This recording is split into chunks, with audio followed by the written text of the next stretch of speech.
La mendicité n'a jamais existé en Afrique. Il existe une mendicité symbolique qui concerne le culte des jumeaux, pratiqué par beaucoup de peuples au Burkina. Quand on a des jumeaux, on mendie symboliquement pour dire que tu dois te soumettre pour que Dieu t'aide à nourrir ses enfants. Ça concerne le culte des jumeaux.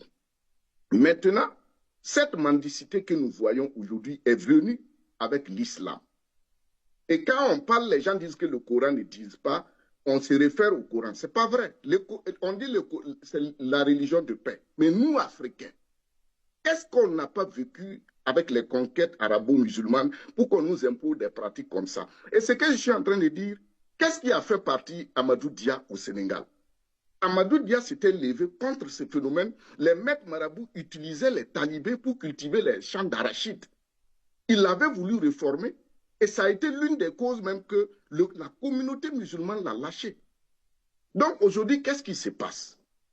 Ce phénomène, on ne veut pas en parler parce qu'il est culturel et il nous est venu de l'islam. C'est les musulmans qui ont développé ce phénomène en Afrique. Au Burkina, la ville de Gawa, tous ceux qui voyageaient à Gawa, c'était l'une des rares villes au Burkina où tu ne pouvais pas trouver un mendiant. Et tout le monde en parlait. Même aujourd'hui à Gawa, si ce n'est pas autour des mosquées, parce que la population gawalaise refuse de donner de l'argent à un mendiant, surtout à des enfants. Parce qu'on va gâter l'avenir de la société. Mais personne n'en a fait une école. Parce qu'en son temps, effectivement, au sud-ouest, il n'y a pas de musulmans. Donc, il n'y a pas de musulmans qui va entretenir les sacrifices avec les talibés, qui va entretenir les mythes avec les talibés. Il a cité le roman La grève des battus. On sait ce que ça vaut au Sénégal. Donc, aujourd'hui, qu'est-ce qui se passe? Nous sommes dans un problème où c'est l'État qui doit prendre son rôle régalien.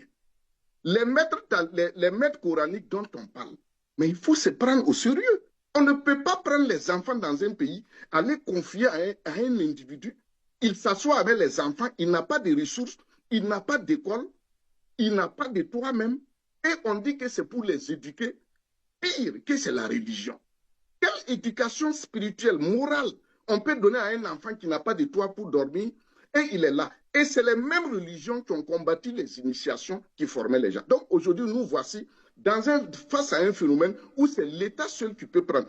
On a ces écoles. Si celui qui veut apprendre l'arabe, c'est l'État qui doit créer des écoles. Si tu veux amener ton enfant à apprendre le français, tu l'amènes dans une école classique normale.